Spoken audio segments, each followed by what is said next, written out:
Let's talk about unsupervised learning, and in particular, we'll focus on clustering. Now, in the supervised setting, we had ground truth labels for each observation, and we were trying to label new observations. But in unsupervised learning, you just have observations, and you need to do something with them. Now, clustering is a key unsupervised problem. In clustering, the goal is to group the points into clusters that are somehow similar. Now, let us say that each dot here represents a person, represented by two features, so feature 1 and feature 2. And I can see 5 clusters, okay?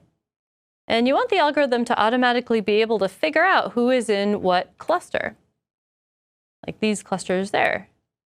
And that can be pretty tricky. For instance, how in the world are we going to train a learning algorithm to figure this one out? There's actually 2 clusters here, believe it or not, but they're kind of tricky for an algorithm to find. Now, in this lecture, we're going to show you 2 algorithms, one which is good for this type of data, and another that's good for this type of data, and neither algorithm can do well on the other type, interestingly enough. Okay, so there are a lot of applications for clustering. For instance, automatically grouping documents or web pages into topics, like grouping news stories, clustering products. For instance, Etsy does a lot of product clustering, and they had a great paper at KDD a couple years ago on that.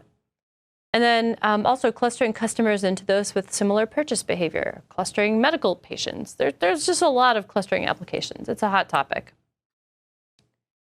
So let's talk about k-means, which is probably the most widely used clustering method. So here are the steps for k-means, and I'm going to walk you through them with an example in a minute.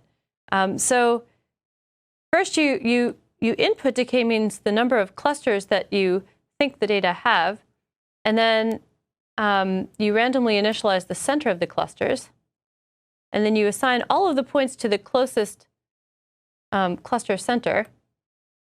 You change the cluster centers to be in the middle of the points that were assigned to it, and then you repeat this until you're converged. So let us just walk this whole thing through with an example.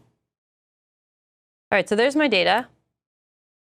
And first, I input the number of clusters, and I randomly initialize where the centers are, okay? So these cluster centers were definitely not chosen well, but that's okay, because they're going to move. And then you assign all points to the closest cluster center. And this produces what's called a Voronoi partition, where the space is divided up into different regions based on who is assigned to what cluster center. And then you're going to change the cluster centers to be in the middle of the points that were assigned to it. And you repeat this until you're converged. And hopefully, after a few iterations of this, you'll get a lovely solution like this. And now I should warn you that this doesn't always work. It depends where you place those initial seeds. And sometimes people try it several times with different initial seeds to see if they can get a better clustering. But that's the general idea. OK, ready? Shall I let her rip? All right, so this is a simulation that I wrote. So let us start with these data. And let us pop those initial cluster centers in there, and let's start iterating.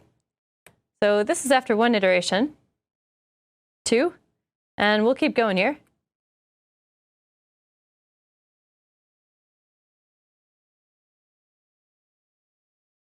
And that's the final solution that I get after 15 or so iterations. Nice. And so that's the basic k-means. And so in the next video, I want to give you a little bit more intuition about what k-means is actually doing from a more mathematical perspective.